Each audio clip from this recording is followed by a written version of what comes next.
my name is Anna Kreitner, and I'm just going to share a little bit about my testimony. I grew up in Gaylord for 10 years, kind of went to church on Sundays and then went home, and that was, about it. Like, we prayed with when we had dinner, and so God wasn't like really evident, I think, in my life as a kid. I mean, it was talked about and we prayed. And I remember seeing my dad mostly. I think a big memory when I was little was my dad laying on his stomach on his bed reading his Bible. And that's a special memory I hold on to. But we moved to Colorado for 6 months, which was a very lonely time. And then it seemed to go pretty quick. And then we ended up going to, we moved back to Gaylord to sell our house. The house I grew up in, so it was very, very sad. We had a lot of issues at that house, a lot of spiritual things going on. I didn't really understand it as a kid, and so there's a lot that later on that I really needed to heal from. And so after we sold that house, we moved to Grand Rapids for 5 years. This is where a lot of things happened. It was a huge 5 years.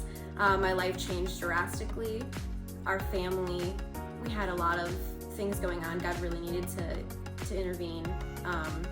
And so my parents had started Bible studies at our house, and I kind of went and did my own thing as a teen. I had a lot of things I needed to heal from, like sexual immorality. So I really was broken inside. I kind of went down the wrong path. I was like 14 and kind of just got mixed up with people that also really needed God. And so we were just smoking weed and drinking and doing things that we shouldn't have been doing, but that's kind of what you just knew when you're around those people. And my parents had started a Bible study, and that got bigger. We moved into a church, so we were getting more involved in doing church, but it wasn't really full of God. It wasn't really that we had the passion to desire God, to follow God. It was kind of just something we did.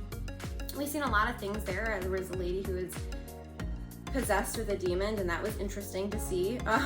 It was scary, and I didn't really know what entailed with believing in God, and I always felt that I knew God was real, but I never really searched out for him. And when I was 14, we were going to this church called River of God, and they had a camp for teenagers. And so I ended up going, and I would watch my friend. I had some friends from that church, and they loved God. So it was so different for me to see them and to feel how I felt, because I was like, I really envied how they would express themselves, and they would dance and they'd worship, and I was like, I want that. Why I don't know why I don't feel the way that they feel towards God. And so I think that it was probably 5 nights there. And I really started to long for what everyone was feeling. I seen that, and it just looked so peaceful. And so we would read our Bibles every night, and I started really enjoying doing that. One of the nights we sat down to paint something that the adults there had said, just sit down and really think about what God is speaking to you. And I had this image come in my mind that was really scary, and I really didn't want to paint it because I just felt embarrassed. And it was me kind of crouched down on the ground, and I had these 2 dark figures over me, and a wall was behind me, and Jesus was on the other side of the wall, and he was just shining really bright. And I remember setting that out, and I heard somebody comment oh, who painted that one? And it was just the truth. I was really in a dark spot at only 14 years old. And the night before we left, I went to the cross there that they had one night, and I prayed, and I was really excited. I started dancing with everyone. I was it just felt really good. I started to feel free. And so the last night we were asked to paint again. And the word that was in my mind was freedom, with a bunch of colors. And I was like, this is awesome. So I painted freedom with all the colors, and On my way home, we passed our church and it had their sign up and it says, "Where the Spirit of the Lord is found, there's freedom." And I was like, oh, that's really cool. And so I went back home and I didn't know how to like maintain a relationship with God. I was so excited, like kind of on the like spiritual high.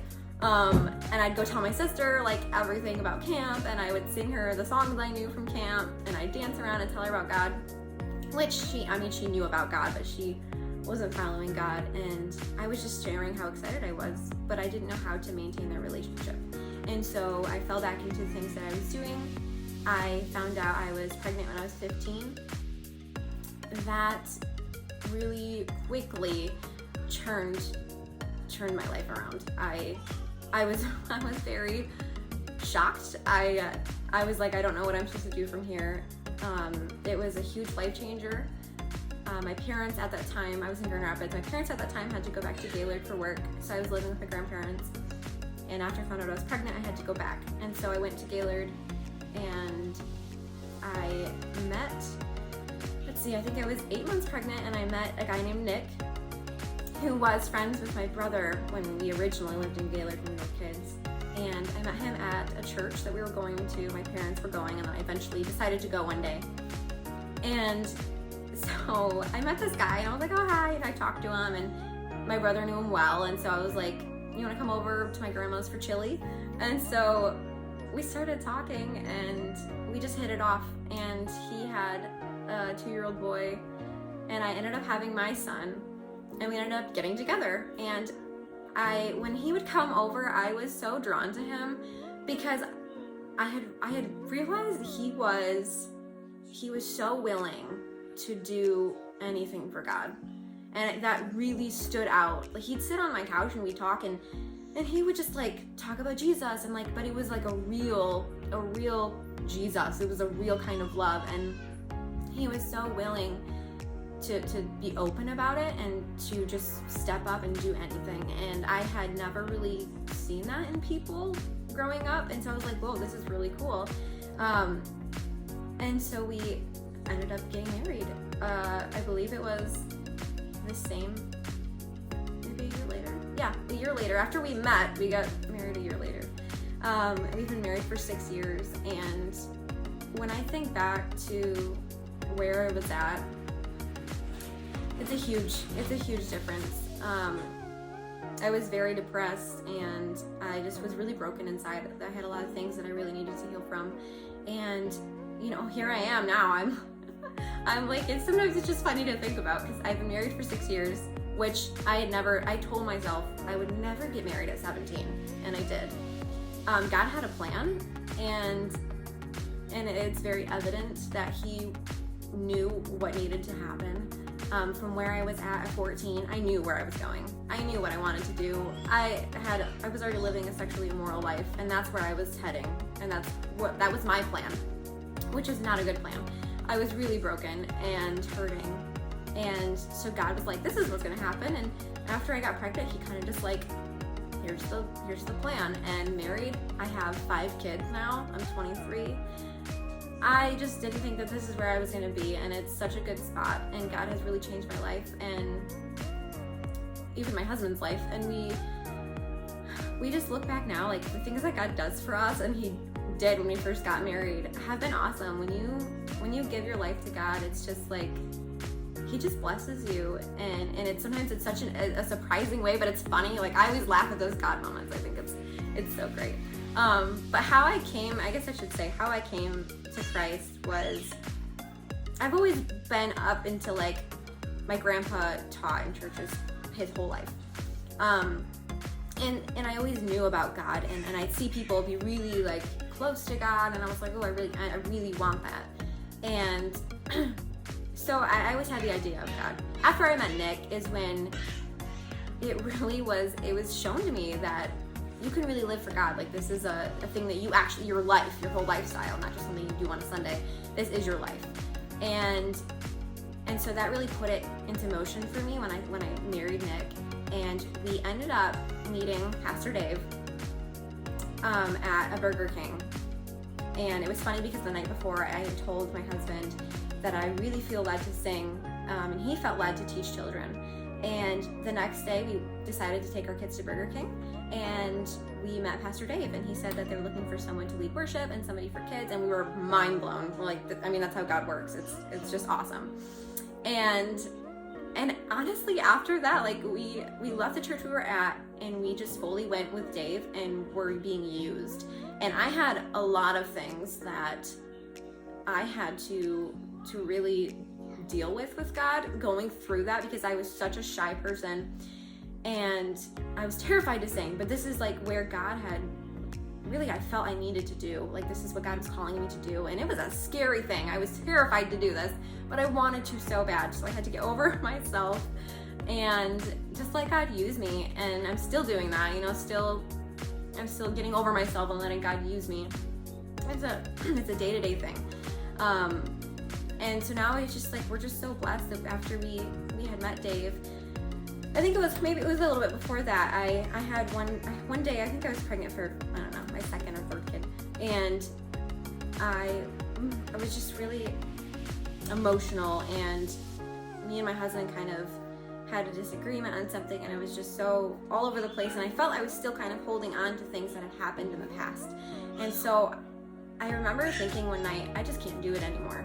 And I went out on my deck, I sat down, and I literally cried out to God. I cried, and I said, God, I can't do it anymore. I literally cannot bear the things I've been feeling no longer. I can't do it. It will destroy who I am. It will ruin my marriage, and I will not be a good mother to my kids because of how heavy the burden was of the things that I was carrying. And I just cried out to him, I can't do it. Please take it. And I had felt peace, and it was amazing. I went inside and I talked to my husband, and I told him that I was like, I just feel so peaceful. And that's when I realized that you just give your burdens to God, and the weight was lifted off of me. And so that's really how I devoted my life to him. And that's been about almost 6 years ago. I mean, probably 5.5 years ago. God's been using me ever since. So it's been a really an amazing journey where we're at now. We're really, really blessed. So thank you for listening to my testimony. And just know that if you have anything you feel like that's so heavy, and you feel like you're like, God can't possibly forgive me. Yes, he can. He definitely can. So I hope you have a blessed day, and thank you.